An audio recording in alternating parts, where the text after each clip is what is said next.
Hey nerds, Farmer Jesse here. Welcome to Growers Daily, your daily dose of ecological farming insight. It is Monday, September 8th, 2025, and today we're making the case for breaking ground in the fall on next year's garden or garden expansion. We're talking about farming in a resort town with a lot of tourism and what I'm planning to play around with in the garden next year, so let's do it.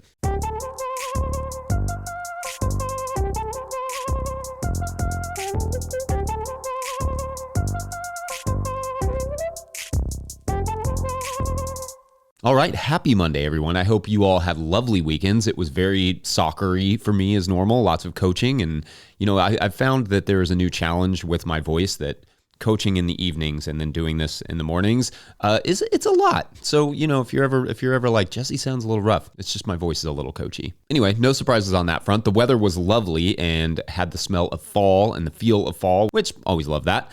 This week, I'm going to start to get our fall winter killed cover crops in. So that's kind of the biggest item on my list, but also still trying to get the fields full of as many vegetables as I can that make sense. And then also, of course, load those tunnels up for that late fall and early winter production. I feel pretty good about that this year. Like I've said before, we kind of pulled back a bit this season just to get this show established, but we feel like we found a pretty good rhythm, a groove, if you will. And I think we can put a bit more effort into the gardens next year. So I'm excited about that. Not going to go back to what we were doing a few years ago, but a bit more for sure. Also got 50 blueberry plants headed our way to plant, and so that should be fun. So loading up on fruit, loading up on gardens. Yeah, all the things. Also, no new theme song for today, but musicians, keep sending those in. Just record your version of the theme song and send it along to farmermike@no-tillgrowers.com to help us celebrate 1 year of the show, which I think is at the end of this month. So that's exciting. Can't believe I've been doing this for a year. Anyway, maybe you're not like me, and what if you do want to expand more of your gardens and open up new ground or open up a new garden in general? Well, what's on my mind now is that it is a great, if not the great time to start or expand gardens. The reason I say that is because starting or expanding gardens right now provides some benefits that are harder to pull off in the spring. For one, it's not as wet, so that's obviously helpful because wet ground you don't really want to work. But let's say you are going to go that one-time tillage route just to open up the ground and get the garden started so you can never really have to till it again, which can be the right call in compacted or depleted soils. The soil is still warm enough here in Kentucky, at least here in Zone 6B, to get some of those summery weeds to germinate, so they will be less of an issue in the spring. Also, after the soil is opened up, there is still time to plant a cover crop to lock it in place and enrich the soil over the winter, but I'm getting a little bit ahead of myself. First, there are many ways to start a garden, and we have gone over probably all of them at this point, ad nauseum somewhere on this channel. I will link at least one good garden starting video in the show notes, and you can also read all about it in the Living Soil Handbook. I give basically every option I can think of for how to go about it in that book, starting with evaluating the soil conditions and locating your potential mulches, all of that stuff. But again, we share everything, so it's all on one of our videos somewhere. But the reason I like the fall for starting gardens is time. No matter how you're starting those gardens, starting in the fall gives you time to work with. So for example, let's say you have good compost access and want to go more of a deep compost mulch system route. By putting the weed barrier down and in the compost now, that allows the soil the entire winter time to gel and marry, so that planting in the early spring is really just straightforward because it's already ready to go. When you rush that process, say try to put down a deep composting system in the early spring with less than perfect compost, as I have tried more times than I would like to admit, the results are just not always that great. Sometimes the plant roots find themselves competing with decaying plant matter or compacted soil or paper mulch or whatever is in between the compost and the native soil, and it just slows the production down tremendously. Like, not all compost are going to be adequate for sustaining healthy plant production. So having access to that native soil can be really important. Starting a garden in the fall also gives you a chance to take your time and address the soil's needs. That may mean addressing compaction through broad forking the beds or, subsoiling if it's not too wet. It may mean adding some amendments and working those into the soil first. Whatever your conditions or deficiencies, it will take time to address them and for the soil to return to a farmable state. This is especially true in clay soils, I find, but it can be sandy soils. It can be any soils. So anyway, that's my little rant on starting or expanding gardens in the fall versus the early spring, and why it should be moved up your to-do list, especially while it's still warm, and any weed seeds that might get exposed can be either killed in the coming cold or cultivated out. I also do want to emphasize the option of a cover crop here, planting a winter cover crop following the rules of cover cropping, of course. This will really start to mobilize the nutrients and microbial populations for the next season, also help keep that soil in place for the winter. You will have to have a plan for terminating it, killing it, but cover crops are an excellent way to start out on a new plot, or for that matter, perhaps reclaim an old one. It's entirely possible some of you have gardens that, well, just got a little bit away from you this season. All good, it happens. Treating it like it's a new garden is sometimes the best way to reclaim it. Sometimes gardens get away from us because they were just not started right in the first place, so this could be your opportunity to do that. Late summer and early fall can be a great time for a fresh start. Anyway, yes, what say you? Is the fall your favorite time to start a garden? Spring, summer? Let me know. Otherwise, we're going to take a quick break, and when we return, we'll discuss sliding scale CSA and farming in a resort town, BRB. Hey guys, this is Danny's farm in southwestern Ukraine. We normally do chili peppers, but this year because of the war, we weren't able to start them. And so this gives us a focus on winter crops this year for the first time in our 9 years here in Ukraine. Slava Ukraine. Today's episode of the Growers Daily is brought to you by Farmhand. Farmhand is the virtual assistant built for farmers, helping CSAs scale sales, run error-free fulfillment, and deliver 5-star service. Whether you're at 100 members or 1,000, Farmhand helps you grow without burning out. You've heard us and our farmers right here on Growers Daily. Explore farmer wins and learn more at farmhand.partners/no-till. That's farmhand.partners/no-till. All right, back to the show. All right, if you, the listener or the viewer, are enjoying this podcast, getting even a small amount of value from it, consider supporting our work over at patreon.com/no-till-growers. I will try to get to questions from everywhere the questions come in, but I will always get to your Patreon questions. Now, today's Patreon question comes to us from Patreon member Dylan Howell, who writes, quote, "Hey Jesse, my wife and I are starting our market garden, 5A, Donnelly, Idaho. We've already planted our outdoor cover crop and are about to start our winter planting in the tunnel. One question that we haven't really seen talked about too often is how to market a CSA to a resort town. The full-time population of our town is 250. The surrounding area is around 10,000 total full-time. There are many second homes/cabins in the area and around 1 million tourists per year." That's a lot of tourists. They're fairly evenly split between seasons due to boating/outdoors in the summer and snow sports in the winter. This creates a quite polarized economic condition, with around 30% of the full-time population being quite wealthy and around 30% of adults having yearly wages under $25,000. The typical tourists are quite wealthy, many of them from out of state. We'll be trying to diversify our sales channels as much as possible: CSA, restaurants, local stores, farm stands, etc. For the CSA, are there any tips on selling to a polarized and seasonal market? We're talking about trying to implement quote-unquote sliding scale pricing, as we both want to provide fresh vegetables to the local community, as well as hopefully make a bit of profit from the more wealthy crowd. We're also trying to figure out the best way to accommodate inconsistent schedules of the part-time residents, maybe using more of a farm credit type system where they can spend the credits when they're in the area and bank them when they're away. Sorry for the long ramble. Dylan and Jess, Gold Fork Farm, end quote. All right, so interesting questions here, y'all. Thank you. And unfortunately, there's no perfect answer, but I'll give you my general thoughts on this. First, it's nice that the tourism is spread out throughout the year like that. That's not always the case in resort towns, so that bodes well for you. A sliding scale could work, but unfortunately, not all people of wealth will be pleased to find out that they're paying more for the same thing as someone else. I mean, if more people thought like that, we probably wouldn't have so much poverty, but not saying it can't work. That will entirely depend on the clientele. It's just not going to be easy to sell it that way. Perhaps an alternative or additional option is to offer something like home delivery with a relatively inflated delivery cost. That way, those who can't afford it can perhaps pick up the share at the farmer's market or wherever you distribute, but those who can afford the fee can have it delivered. Obviously, that's a bummer for those who can't afford the fee, but could use the convenience. but it is more fair in the sense that the delivery is a very simple value add for you, especially in a smaller town, and that more wealthy people are going to go for that versus an arbitrarily higher cost.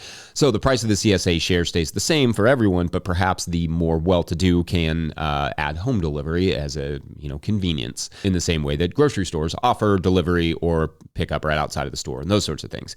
You could also potentially offer something like the culinary share, where the CSA every week is a little more dolled up with some additional specialty options that are a little bit more off the beaten path of, effectively some of the same products, but perhaps you add some edible flowers and more unique vegetables to make it a bit higher end, and then you charge a little bit more for it, package it, a little bit more neatly, that sort of stuff. One potential other option is to offer some sort of service industry or tourism industry discount, or whatever the appropriate term might be for the people who work in your area and don't earn what their clientele do. Or maybe it's a permanent residents of Donnelly discount geared specifically towards those who live in the area year round, but don't have the money that the tourists do. Now, the credit thing is something we've used ourselves. We have a farm card that can be bought through Square online. Customers buy a card at a set amount from the website, like $100 gets you $105 worth of produce or something like that. And then they can use that and refill it however they want or whenever they want. That has been a great system for us at the farmers market, where those people could also get on the pre-order list. So we would send out a pre-order list every week, and then they could choose what they wanted, and we could prepackage it. And then that would guarantee things like summer lettuce, which we often ran out of. And then they could come, skip the line and pick it up at their convenience, directly from us, just kind of walk up and grab their bag. Super simple, and it offered multiple values to them. And then also it offered us a little bit of that CSA thing where we got paid up front. Square is what we use to get those cards. I'm sure there are other options. What I like about that in your situation is, with many of the clients being out of towners or coming in and out of town, they may not be as interested in investing in a full CSA if they're going to miss several weeks, but like you suggested, might be cool with a card like that, and it offers some of those other conveniences. Anyway, I hope there was at least something helpful in there. This is always going to be a perennial problem. CSAs are often, geared more towards a higher end clientele anyway. So there could also be the option of offering a share or a few shares to like a food bank or something like that to help with the people who may not be able to afford it. Otherwise, we're going to take a quick break. And when we come back, we'll talk some of the things I plan to play around with in the garden next year. And we'll take your ideas on that as well. Be right back. Farmer Claire Coleman here from the Winter Growers Podcast. Did you know that I also founded Real Farmer Care, a nonprofit that supports farmer well-being? From my own experiences farming, I knew firsthand that this type of support was missing from ag, so I decided to do something about it. As of today, there are over 500 farmer recipients of a $100 self-care award, with more applying daily. If you'd like to help, each $100 donated supports one new farmer. Visit realfarmercare.com to donate and learn more. Again, that's realfarmercare.com. All right, so around this time every year, I start to gather ideas and plan for what I want to give a whirl in the garden next year. This can be crops, this can be tools, it can be composting methods, new cover crops, all sorts of stuff, but I thought I would lay out some of what I plan to mess around with in the garden next year, and then you all can give me some of your ideas of what you think we should play around with. First, the thing that has been on my mind a lot over this last year of reading so much research on the subject is just the ubiquity of microplastics in plants and the air embedded in our bodies. Microplastics are absolutely everywhere at this point, and it's just getting worse. So I'm kind of a little bit tired of contributing to that. I want to sort of back away from that stuff. So in that way, there are two things that I really want to play around with more in the next year. That would be burlap and alternative packaging options. I've talked about the complicated nature of some of the alternative packaging in terms of health for the workers, and also how much do, for instance, compostable packages really ever compost and all that good stuff. But there are some options out there that I would like to take for at least a test drive to see how they go. On the burlap side, I'd like to try planting some crops, into burlap next summer and see how the moisture retention is, the weed suppression, and longevity of the material itself. I'm also interested in some of the ways in which it could be used as shade cloth or frost protection. So I might also play around with it in those instances as well. I'm also really enjoying the Sumi soaker system, the irrigation system that Diego Footer sent me from moderngrower.co.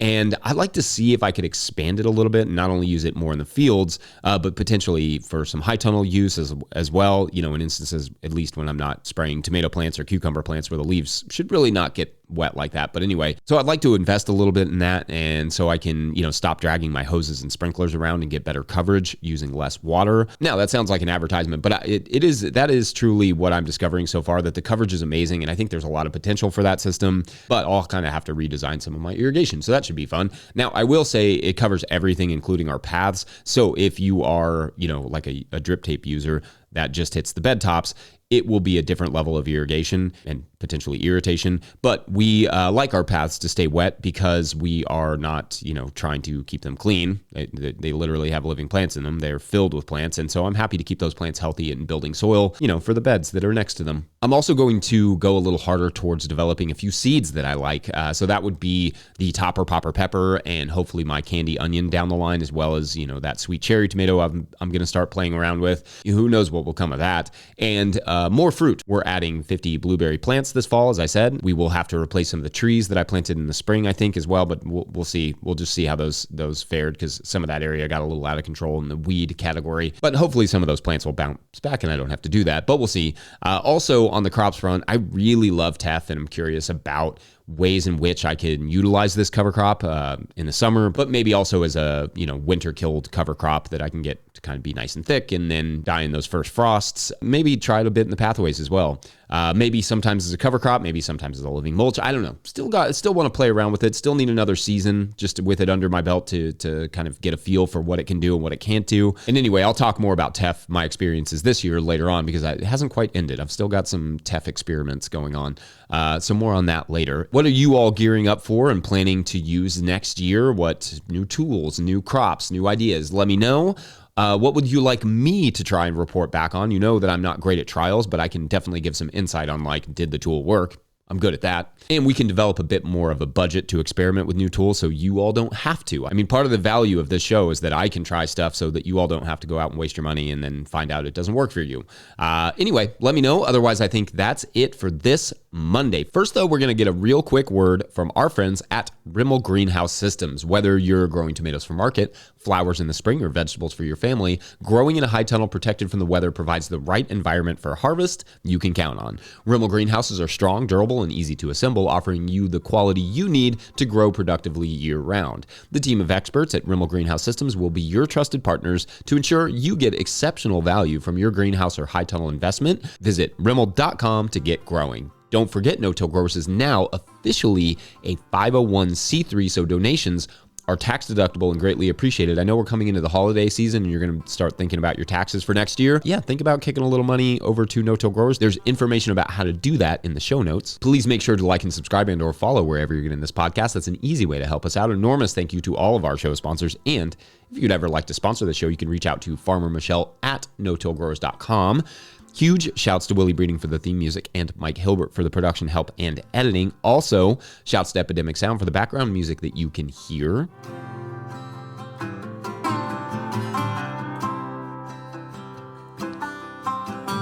Pick up a hat or a copy of my book, The Living Soil Handbook, at notillgrowers.com to support our work. Big thank you to everyone over at patreon.com/notillgrowers, where at a certain level, or if you just bump up from one level to another, or you sign up in the month of September, you get a shout out in the show.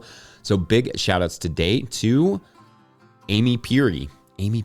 That's fun. All right, so in this week's story, I think it's important that we all understand that there are two main types of people who run for a political office. People who want power and those who generally want to help people. So when Amy decided to run for class president of her elementary school's 5th grade class, she wanted her classmates to understand that she was unequivocally the latter. She was in it for the people, for making a difference, and when she won that office, she carried through on that promise. She got recess extended 5 extra minutes on Mondays and Fridays, a hard-fought battle with the principal, I should say. She scored pizza and ice cream for the end of testing celebration. She solved several disputes among best friends that broke up, and most of them are back to talking. Everything was going swimmingly right up until the second to last day before school was to be adjourned for the winter break, when the new kid arrived. Who was this new kid? What was the problem? That is for tomorrow on Class Crown. See what I did there? It's could be clown, but I put the crown in there. Anyway. It's not what you think it is, but we'll get to that tomorrow. Thanks for watching and or listening. We'll see you then. Bye.